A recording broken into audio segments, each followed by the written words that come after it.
What's that? Playoffs? Don't talk about it. Playoffs? You kidding me?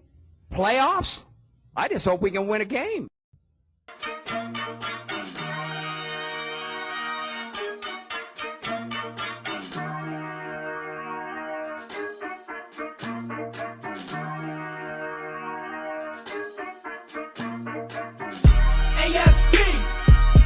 AFC South.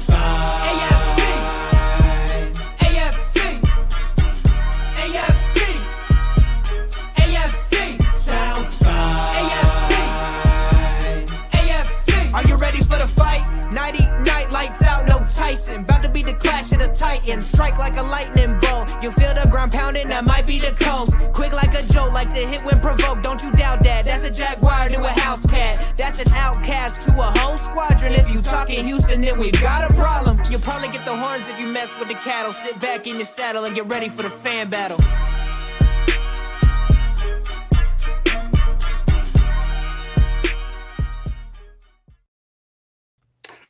Hello.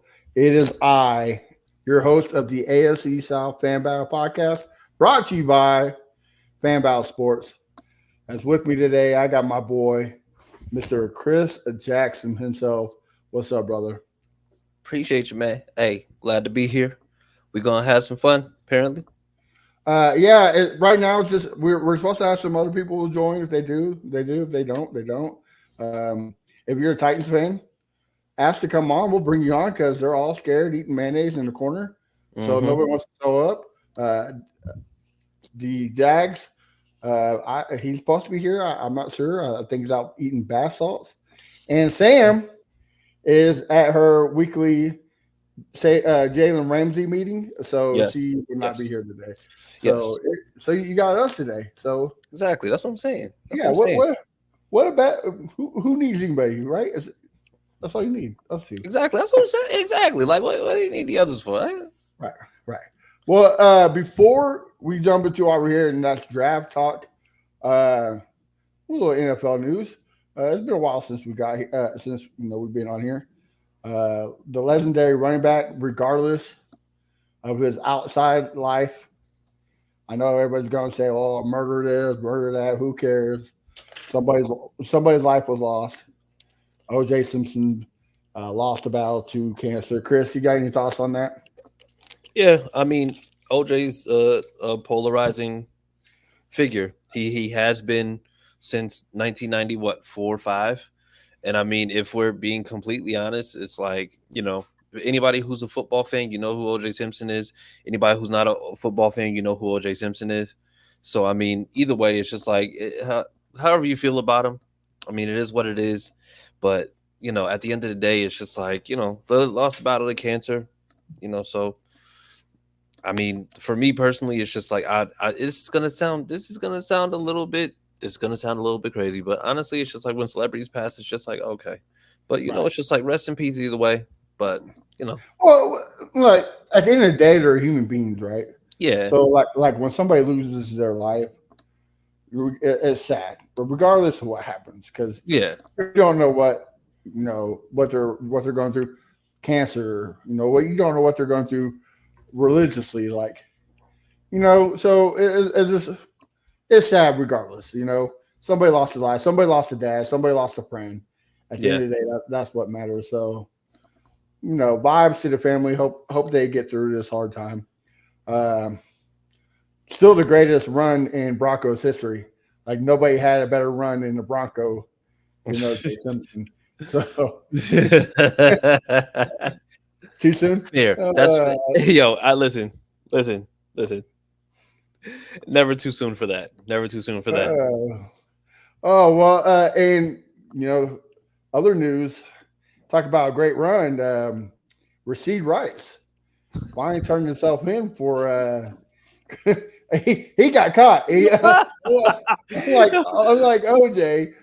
He didn't make it. He turned himself in, looking at a couple of felonies, and last I heard, he's being sued for $1 million because of the damages and whatnot. Yeah, he's being sued by 2 of the victims of the crash because it was a 6-car It was a 6-car total accident, and the people that were hit immediately, they're just automatically suing him. I'm pretty sure they either got wind of what he was doing or they saw the car he crashed and just knew it's just like, oh yeah, we're gonna be able to get something off of this guy. Honestly, it's another horror story. I mean, honestly, any rookies coming in, when they do the rookie symposium, they do all that. They just need to play clips of this whole Rashee Rice situation and then just be like, don't be this guy, because this literally just happened a few months ago. Oh, well, look, like what they need to do is play a video. I've been saying this since day one. They need to play a video of Mike Tyson, the rise and fall of Mike Tyson. Like, if you want your career ruined, then stay with people that don't have your best interest at heart. Oh yeah, absolutely. That's what's going to happen, because you're going to get all those millions and millions of dollars, and all they care about is them. What can they do now? Yep. They don't care about this man's career. No, they don't. So and like, look, this might sound rough, might sound bad, but look, if Rashee Rice hit me, and I find out who it is, oh my neck, my neck, my back, my neck and my back. Yeah, like I can't walk. I'm blind. Like give me in the great words of Jerry Maguire, show me the money. Exactly. Like, I'll be walking around like Marlon Wayans and the Wayans brothers. Help me. Yeah. Help me, please. Help me, please. Yeah, like, I'm sorry, but I'm not. Like, you play stupid games, you win stupid prizes. So that's just, I hate to see it. They need to just go.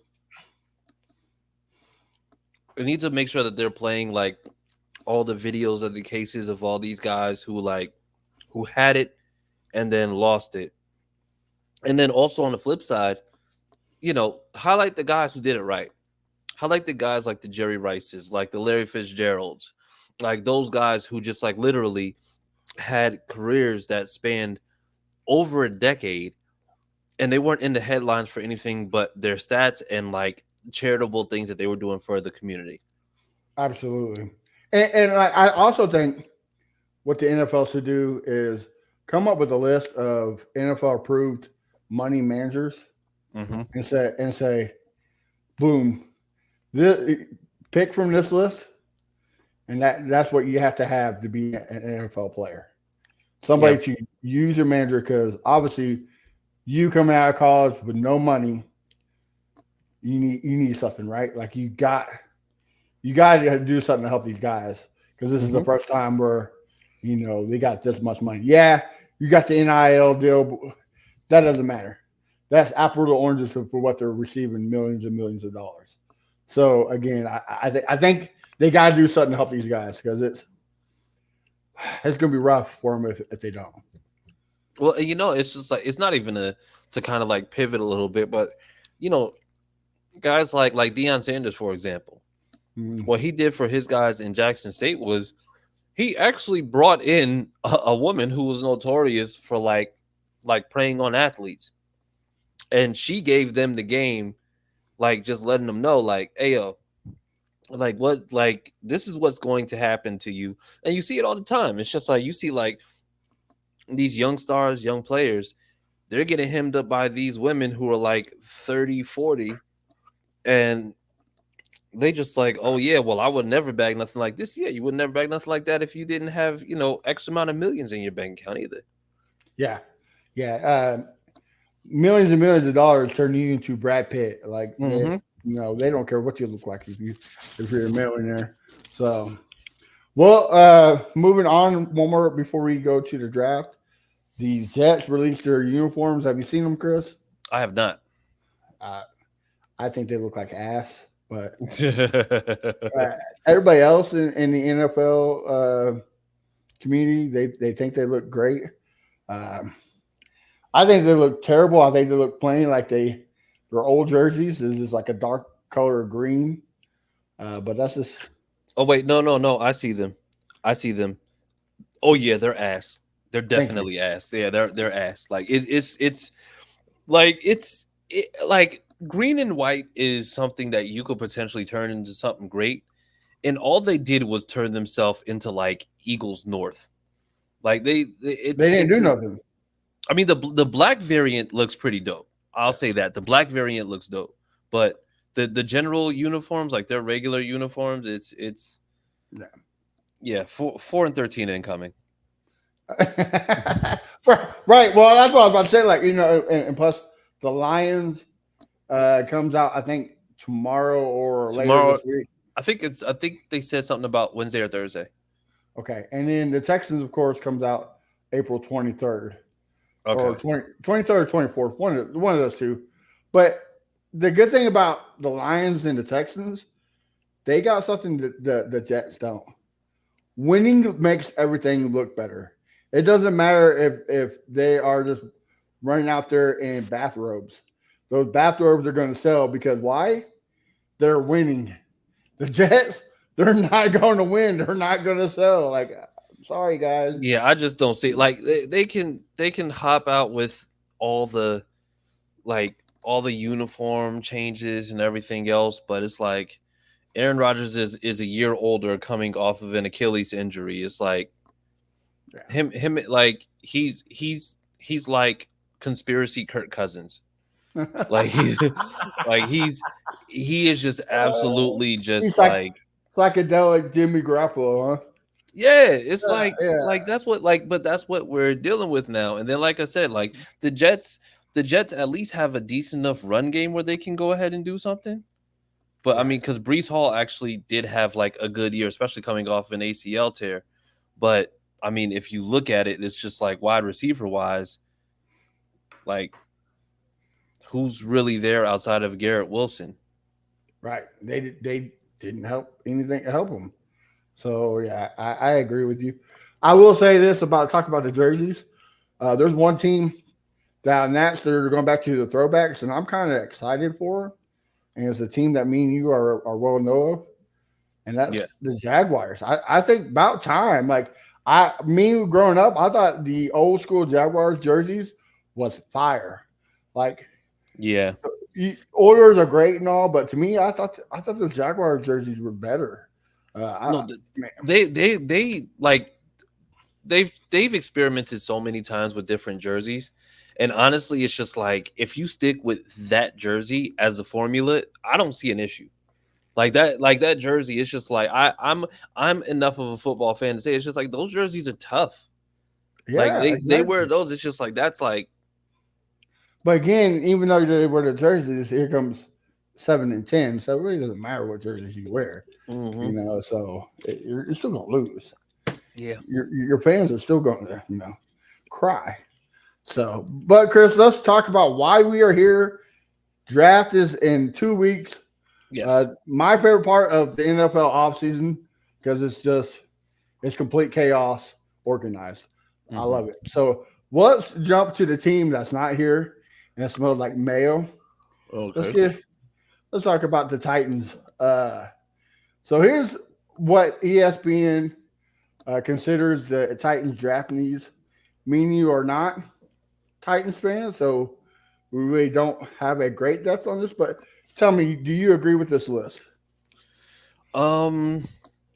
Offensive tackle, yes. Defensive end, yeah. Safety.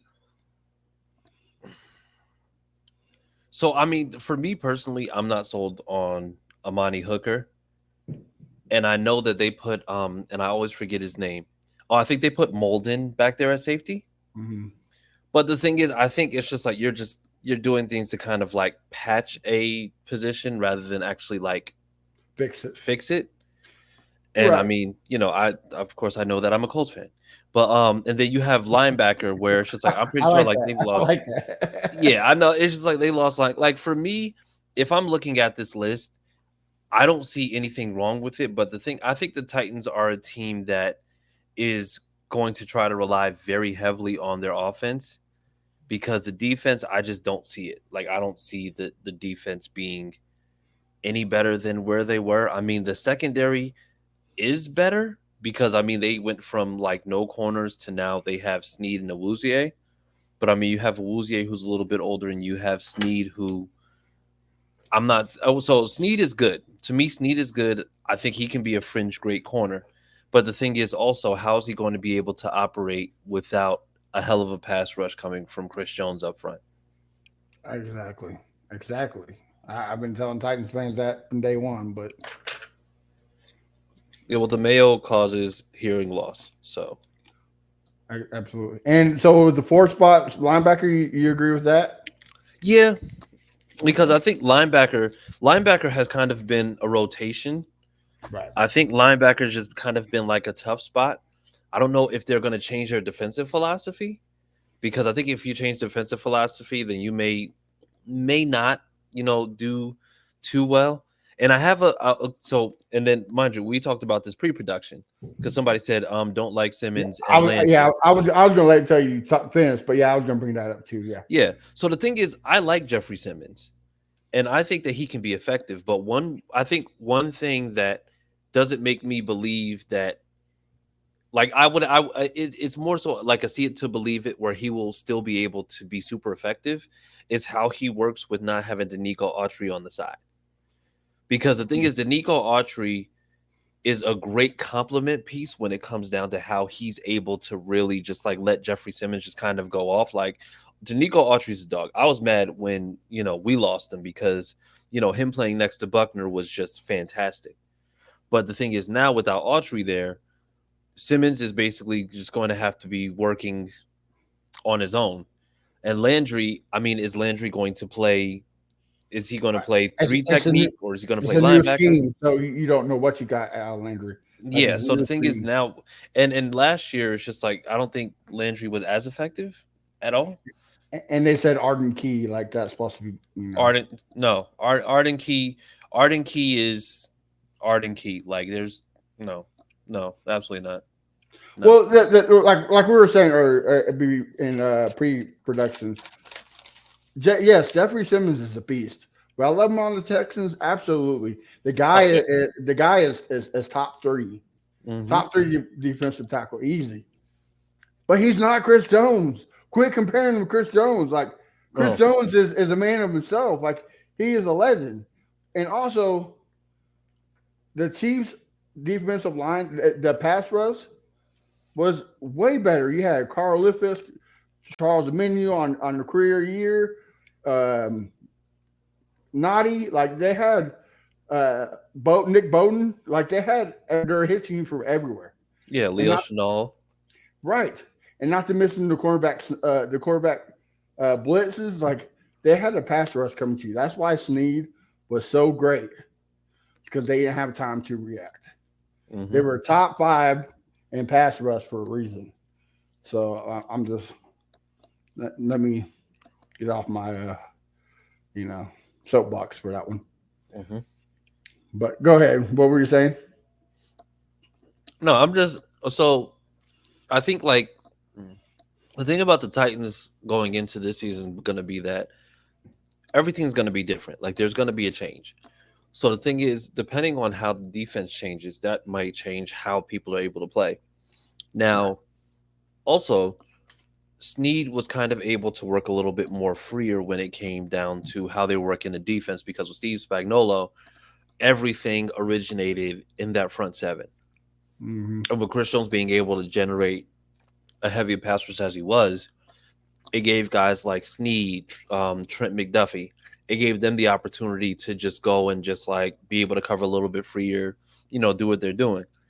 Also, you may not get the Kansas City benefit of the doubt, because, it's just like they're able to get away with some things because, they got good old Patty Mack over there. Yeah, fact. Yeah, exactly.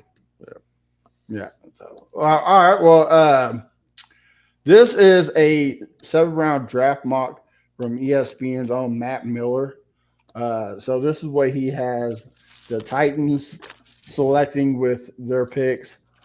Look, I'm not gonna lie to you. Like if this is the draft they get, I'm gonna be mad. Like, Joe Alt is a beast. Edrin Cooper is the guy I want the Texans to steal at 42. Kalen King's a cornerback I want. Like, dude, I don't want them getting Michael Wiley. With him and Spears, it's a 1-2 punch. Like, dude, right there, if they get that, I don't think Trey Knox is going to be there at 252. I think he goes a little higher, Mm-hmm. or lower, whatever you want to say it. But I don't. But again, if they get that, it's going to piss me off. Your thoughts on it?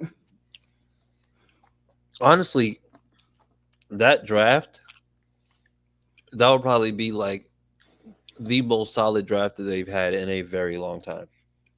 Right? Because I mean, just even getting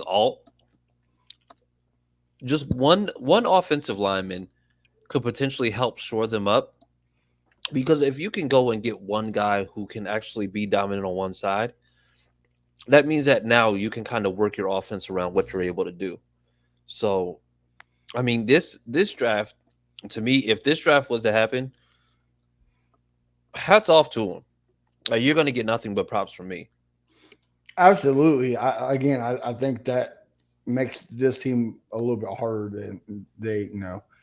So, and again, it's all about the scheme too. So Mm-hmm. who knows? But yeah, dude, I looked at all the mock drafts from Matt Miller for the whole AFC South. Mm-hmm. I hate him right now, even though we had him on the Texans podcast last week. I hate him because every single mock draft they got for each AFC South team is nothing but beast, and I hate it. Yep. So the next one, Chris, you should know very well. Let's talk about the good old Colts. Again, this is the draft needs from ESPN. Number one, you got corner, 2 safety, 3 edge rush, and 4 tight end. Do you agree or do you disagree? I disagree. Okay, talk to me, then, brother. Um,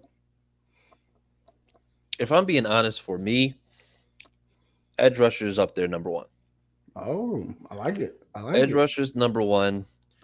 I think you can make the case that cornerback is maybe like 2. I want to say wide receiver at 3. Okay. And then if anything, probably like cornerback at 4. I'm not. So the thing is, as far as safety and tight end, I'm not necessarily as worried about those positions as I am when it comes to getting the pass rush straight. Because I mean, we just That fixes that. The pass rush fixes a lot of that, right? Like if you have a pass rush that can hide a lot of flaws in the secondary and cornerback, right? Like it helps a safety and a cornerback with their production. I get what you're saying. yeah, and the biggest issue that I have is the fact that they were just like, oh, we had X amount of sacks last year. That's fantastic, but the problem was that there were a lot of games where people were able to extend plays. Like the thing is, we could talk about how many sacks we had in the season, but then you also have to talk about the fact that all it took was a game against the Falcons and a game against the Bengals to expose the defense, where all you had to do was throw screens, and then everything is out of whack. Mm-hmm. And for me, if you have a pass rusher or you have a good pass rusher that's able to make sure that they're getting to the quarterback, they disrupt things like that. And also having a good pass rush, having somebody out there or having a dominant pass rush will make it so that the secondary doesn't have to work as hard. And that's my issue with Gus Bradley's defense because, when you go back to those Legion of Boom days, they weren't really known for the pass rush, but they were definitely known for that secondary. So the thing is, the secondary made people hesitate because anybody that you throw out of that secondary is a dog. Like you're going to throw at Sherman's a dog. You throw at Brown is a dog. You throw at Earl Thomas is a dog. You throw at Cam Chancellor's a dog. So the thing is, the hesitance to be able to like actually go into I'm going to say to actually throw out there means that you're going to have to check for check downs and do all that.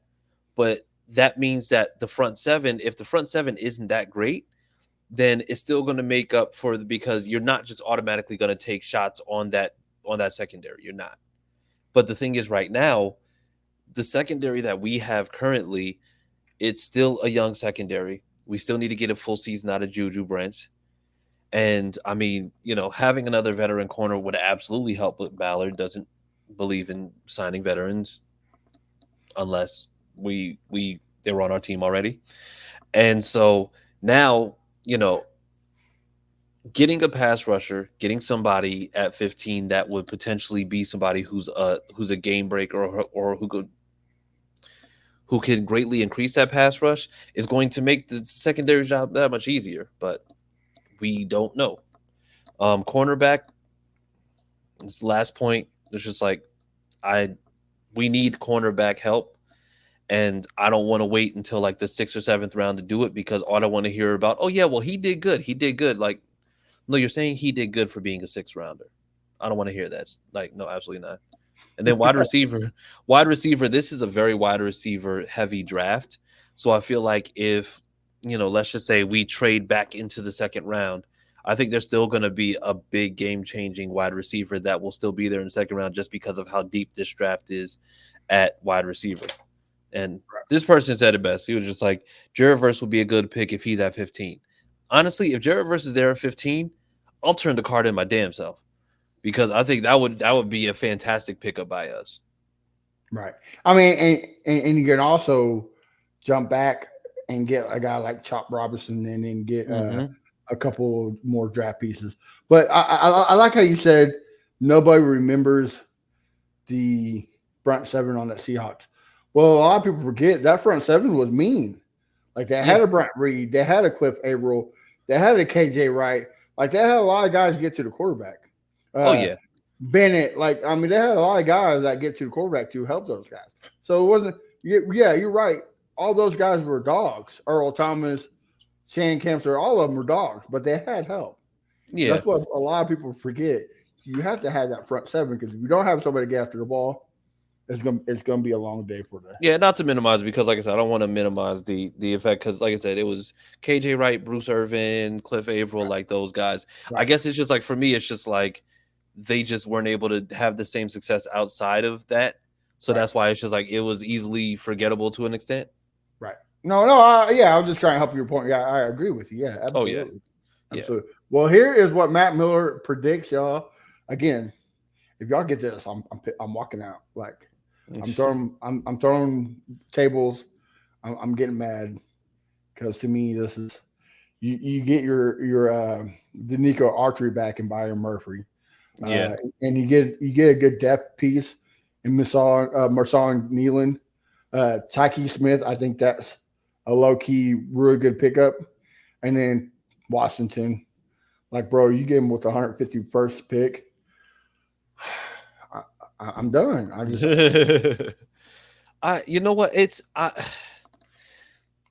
So I want to be able to be down with this. I can't bring myself to it because the toughest part for me is the fact that we know exactly where the trouble spots are. And, I don't think you bring in a guy like Raekwon Smith you don't bring in somebody like Raekwon Smith for, I know they say for depth. I hate depth. I hate the term depth now, like for being a Colts fan under Ballard. But I hate the depth term. Like, the thing is, Raekwon Smith, for who he is, he's coming in to be physically imposing. And so, for me, getting somebody else on an interior D-line when the interior D-line isn't our issue. Our issue is the outer D-line. Our issue is the end position. Now, for me, I would much rather prefer going end in the 1st round because I want somebody who's going to push Kwity Paye. Kwity Paye is coming up on a contract year. Right. So this will be the year to determine whether or not he's going to be able to really just go ahead and turn around and do what he was drafted to do in the 1st round. So as of right now, for me, I would much rather just go end. I think we talked about it on the Horseshoe Mob podcast. I said I would like for us, if we end up doing this, if Jared Verse is there at 15, go Verse. And then in the 2nd round, I would like for us to go and get Max Melton from Rutgers. Ooh, really? Yes. Because he'll be there in the 3rd? So I don't think he'll be there in the 3rd because I feel like he has the intangibles for a team to get him in the 2nd. Okay. Because I mean, the thing is, he's 6'2", rangy corner, and the thing is now it's just like, I think unless you're a 5'10" corner that can run a 4.3 40, a lot of times these teams aren't going to really necessarily be looking for you. I think you're seeing the shift to those taller corners being more in demand because now, if for some reason you can't keep up when it comes to speed, you can at least go and just have somebody who has the length to be able to Wingspan, right. semi keep up with them and be able to knock the ball out of people's hands. Right. Right. I So agree. Yeah. That's not bad. I mean, I like it. I mean, I think Byron Murphy on next to Buckner, bro. I would yeah. hate it. I mean, that Oh yeah. deadly. So, but I mean, if you don't like it, that's fine with me. I'll go ahead. Like I said, Hey, I wouldn't hate it, but I just know it's just like that edge rusher. We need that. Like we need that. yeah. I feel you. All right. Well, we were waiting for a Jags commentator to jump on, but I guess they got too busy with the basalt. So we'll just jump there without them. And it's funny. Me and you kind of talked about this. Like to me and you, we both feel the same way. Like their draft needs feels like it's everything, right? Yeah. Like you say any position for the Jags, you're like, yeah, they need that. Oh, wait, no, they need that. So Yeah. right now, It's, ESPN got some cornerback, receiver, offensive and defensive tackle. Chris, what do you think? I mean, I feel like they need this shit every year. Like it really feels like they need all this shit every year. Like you're talking about cornerback, as if they haven't had cornerbacks. Now, mind you, I like Tyson Campbell, but after Tyson Campbell, I don't know who they have. And then we have like wide receiver. They have Christian Kirk. They just picked up Gabe Davis. Then after that, I don't know who they have there either. Like offensive tackle, I don't know who's on the offensive line. Like I think they have some guys who are on the offense. Like the Jags seem like a team who are constantly switching out pieces every year. And like the weirdest part about it is the fact that the Jags are constantly rotating players, and yet they rarely ever have cap space. Never. But it's like it's really strange because you can name a couple guys like they don't need quarterback because they got Trevor. They don't need running back because they got Trevor Etienne. They don't need tight end because they got what's his face? I always forget his name. Ingram. Yeah. But then like O line's always an issue. D line is always an issue except for Josh Allen. Like linebacker is decent. I think they still have Olakun. Yep. Yeah. Secondary is always an issue. Like this team is weird. Like they're a weird ass team. Like I can't disagree with any of that list because I feel like they need that every single year. Right. Well, and it's like I get the concept. Like they're Trayvon Walker. I get that. That's the guy you wanted. Mm-hmm. That's the guy. Okay, cool. That's your guy. And if he's a top 8 pick, then trade back to the top 8 pick. Don't select him at 1. Yeah. Like don't reach for a guy that's your guy. Like, and I say that when the Texans did that all year last year, all the whole draft last year. But I'm just saying, you can't be reaching for guys that's your guy. Because just because he's number 1 on your board doesn't mean he's going to be number 1 on everybody else's board. But I agree with you. You throw a dart anywhere on that board, and you can hit a need. Like this team is filled with needs. Yes.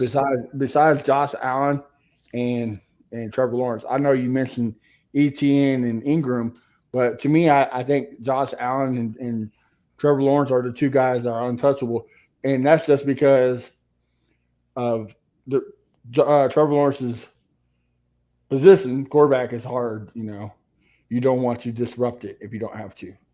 Yeah. And Josh Allen is probably the best player on that team. Like the dude is borderline elite. So you have to keep right with him. So, but everybody else, yeah, bro, like you have to. And we were talking about this in pre-production. That was the worst thing for the Jaguars to do last year, just because you won the AFC South. You went to the divisional round. Doesn't mean you get sit on your hands and not do nothing. Exactly. Not improve. And This right here is what's happening. You go to the last game of the season and get knocked out of playoffs by the Mayo Brigade. Like that's what happens because you sit on your hands and don't improve. Injuries happen. Uh, pe- People gambling happens. People with steroids happen. So you always got to be ready for Plan B. Exactly. And I don't think the Jaguars did that at all last year, and that's why the Texans are number one in the division, and I'm okay with it. So, well, here is what Matt Miller predicts the Titans again and again. Fucking Matt Miller. Quentin Mitchell. If Quentin Mitchell goes to the Jaguars, that's going to be Matt. And I want Javon Baker on the Texans and everybody else. And Austin Booker, same. The dude is he's just a monster. I just don't see anybody drafting kickers in NFL anymore. But if there's a team to do it, it'll be the Jags. It's the Jaguars. So it'll be the Jags. I mean, honestly, the Jags, the Jags are a cluster F. Like they really are just they're chaos. Right. They are the embodiment of chaos. Right. Absolutely. I love that statement. That's perfect. That summarizes the Jaguars. But again, I think if they go with this, they help themselves within a couple of years. I don't think they are in the fight for the division. My opinion, I think it's the Colts and the Texans quite a while. Yeah. Of course, in my opinion, I think it's the Texans no matter what. But I think the Colts are for sure second place. But this doesn't hurt them at all. What do you think about this draft by Matt Miller? Honestly, I don't see anything wrong with it. Like the thing is, it with the Jags, it's always going to be addressing exactly like what's wrong with the actual team itself. I mean, helping the secondary, that'll be amazing. Getting somebody, if Mason Smith ends up being solid for them at D tackle, then that shores up that D line a little bit more, where you're going to give Josh Allen a little bit more freedom to be able to, I'm going to say, just do Josh Allen things. Right. Javon Baker could develop into a great wide receiver, and then Austin Booker, I think, will be very. I low-key think Javon Baker is going to be the next Andre Johnson. That really? Dude yes, he has all the skill sets, the physicality of Andre Johnson. If he went anywhere other than UCF, I think he's a first-round draft pick. Okay, hands down. Now the one thing that all these picks have going for them is the fact that this is the Jags, and they'll find a way to screw this up. Right. Yeah. Absolutely. They always do. Like you said, they're probably the only team in the NFL besides the Patriots that would draft a kicker. So, Exactly. Yeah.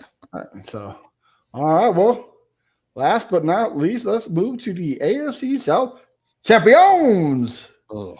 Yeah, I love it.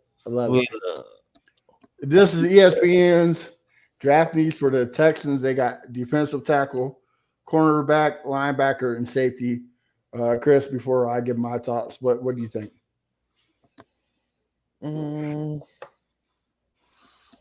Yeah. The biggest thing is that,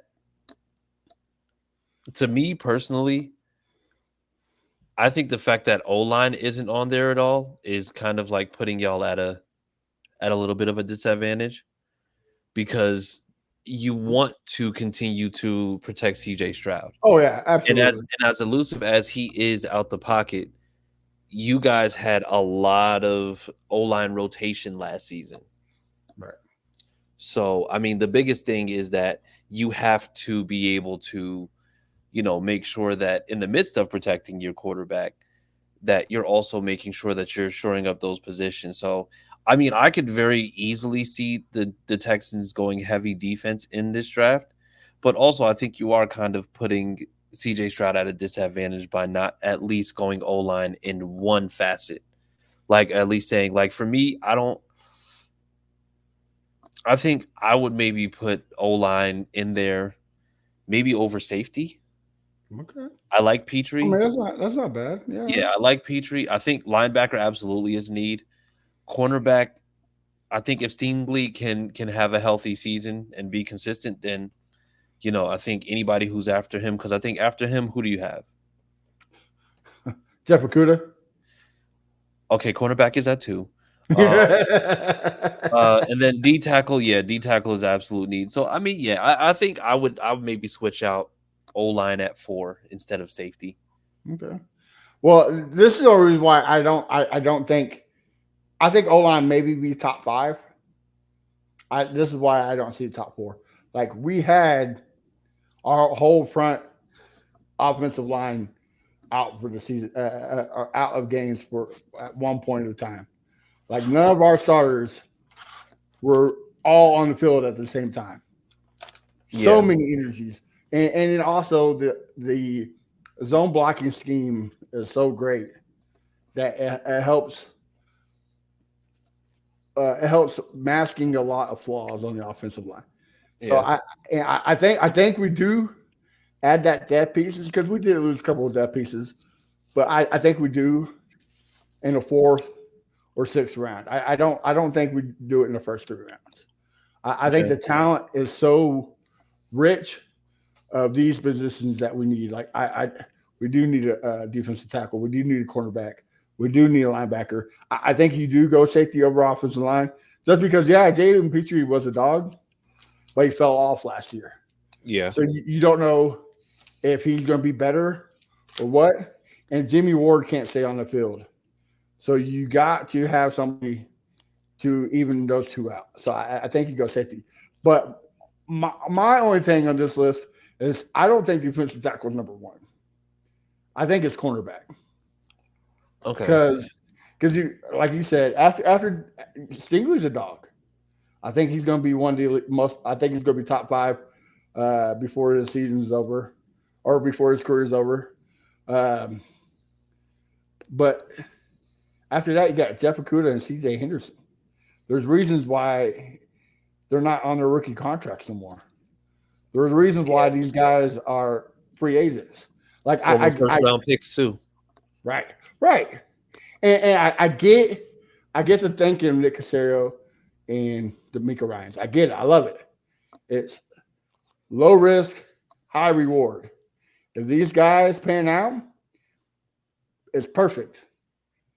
They're geniuses. I get it. But what if they don't work out? Then you're kind of screwed. You're hurting Derek Stingley. Mm-hmm. So I would, number 1, I would go cornerback. Especially, I know we don't have a first round draft pick, but man, the first round corners are so great. Like you got Cooper DeJean, you got Quentin Mitchell, Arnold. Give me some Kool-Aid. Give me some grape Kool-Aid. McKinstry, like, bro, like it's so great. If those one of those guys fall to you, I think you go after it. But either way, and this is my thinking why defensive tackle is not as high as corner. Because like you say, we got the Nico Autry, who is he gets to the quarterback. Mm-hmm. And you got him next to Will Anderson and Daniel Hunter. Like, bro, that's a cheat code. And then everybody's like, well, he's not good at run stopping. You're right. He's not good at run stopping. That's why you got the Jaguars defensive tackle, Folowski. I can't say his last name, but he was solid on the Jags for defenses for run stopping. D'Amico is very depth rotation for a reason, and I think that's perfect. I don't think you need to jump up above cornerback to get a defensive tackle. That's my thoughts, but I've been wrong before, so who knows?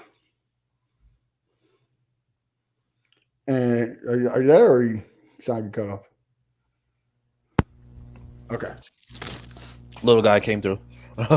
No worries. Okay, and this is what Matt Miller has the Texans taking. And as you can tell, he fixed what the draft needs, and actually kind of jump what you were thinking.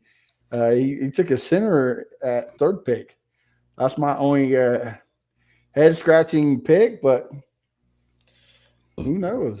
I mean, so the thing is, I think Tyler Nubin is probably gonna be like one of the gems of the draft Mm-hmm.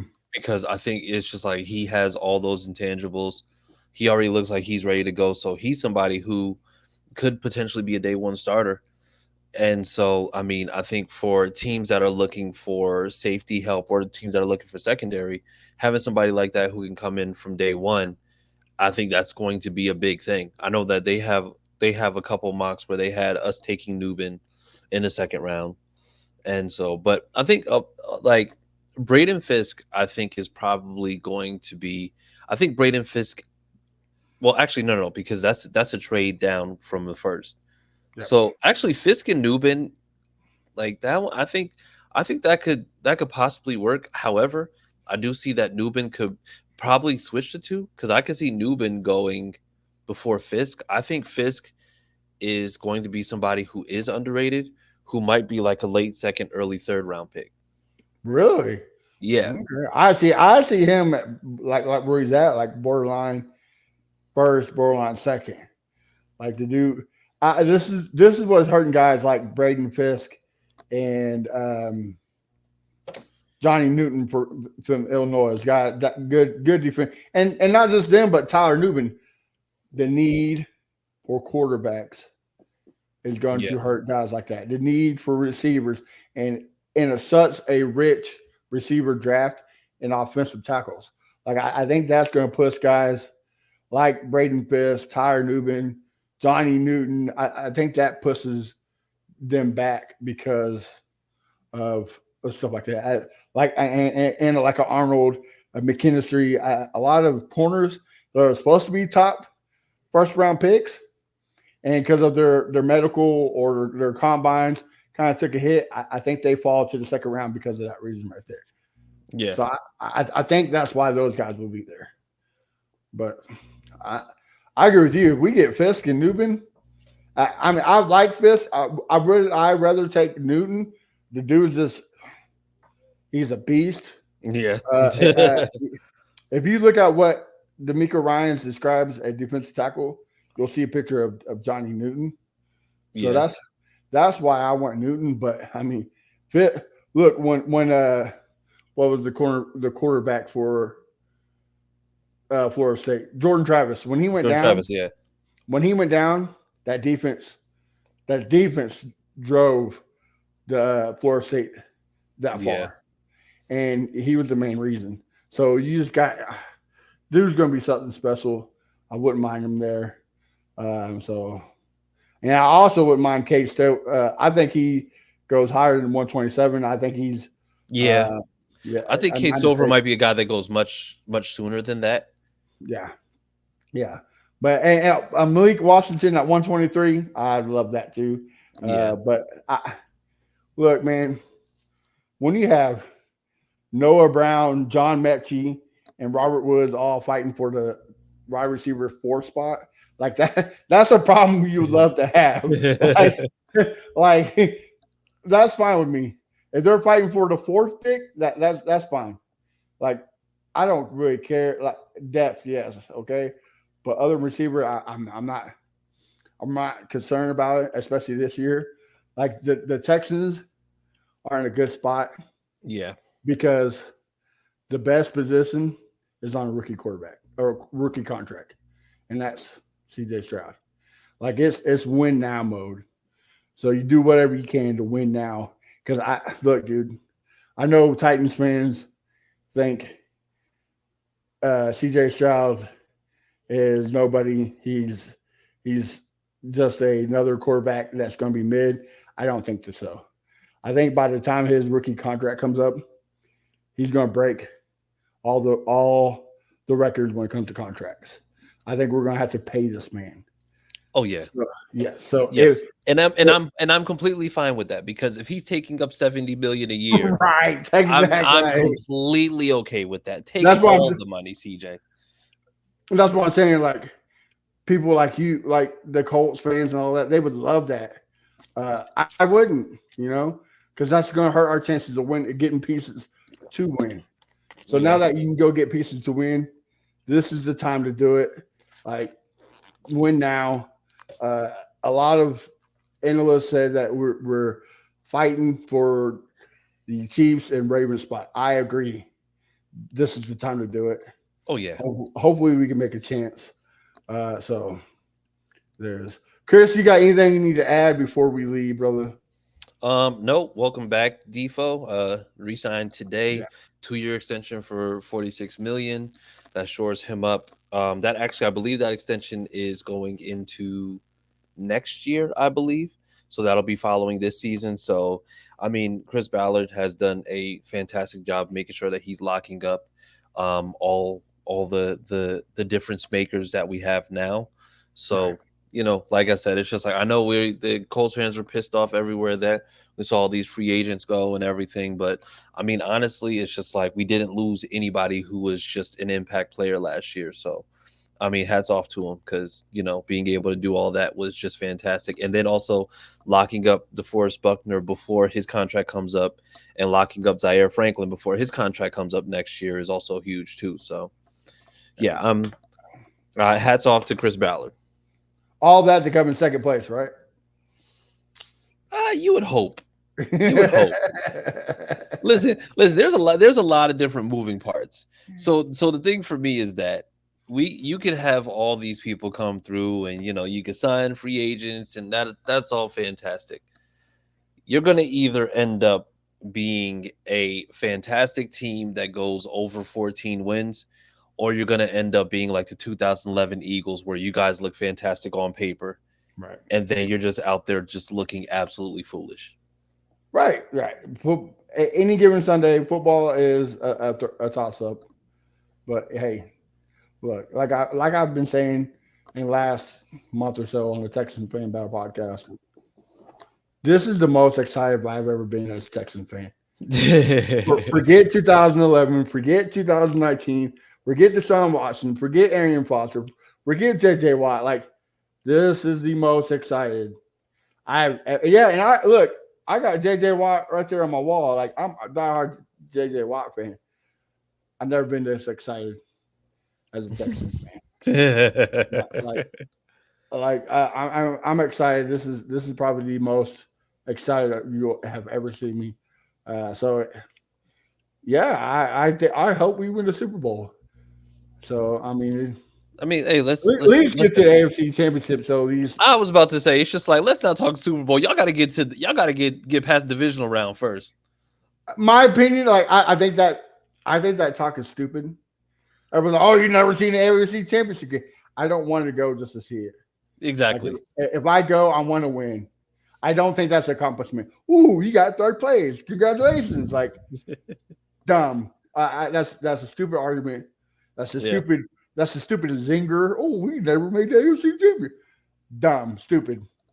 Like, I don't understand it. That's just like people say, well, Colts hang the banner. Like, who cares? It's stupid. If you play to win it all. Go to Super Bowl. I don't care about the AFC Championship game. I care about winning the Super Bowl. The only one that matters, and that's the Lombardi Trophy, not the Lamar Hunt Trophy. So, all you Titan fans could suck it. Well, Chris, in the wide words of my boy Crenshaw, this is the worst part of the show because it's the end. Tell the folks what you got cooking. That way we can support you and so forth, so on. Yeah. Catch me, Josh Senior, Austin Cook, Harish Nukala tomorrow.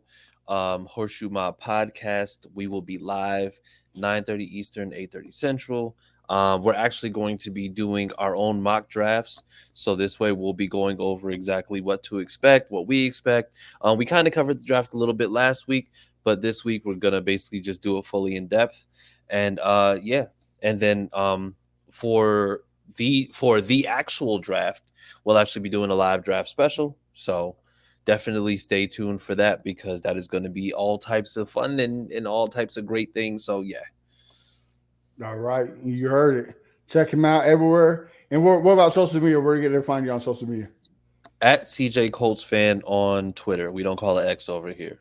We're not weirdos. Yeah. And find me on there. And pretty much just find me on Twitter. Look, the only person that get away with it calling X is RIP. DMX is the only person that can call it X. Like, right? You know, Exactly. he's the only one that makes X is relevant. Exactly. It died with him. So, Elon, you need to change back to Twitter or just get off of it. You find me at A1 Day One Texans. You also find me on Wednesday nights, the Texans Fan Battle Podcast with my boy Crenshaw, Bo Diggity, and Keno the Messenger. So make sure you check us out 8 p.m. Central. We just like Chris, we'll be talking mock drafts and draft. I mean, it is the season upon us. So why not? Until then, guys, have a great week, and we will talk to you after the draft, the outcome. Have a good night. Yep. And remember, Sam loves Jalen Ramsey. Sit back in your saddle and get ready for the fan battle.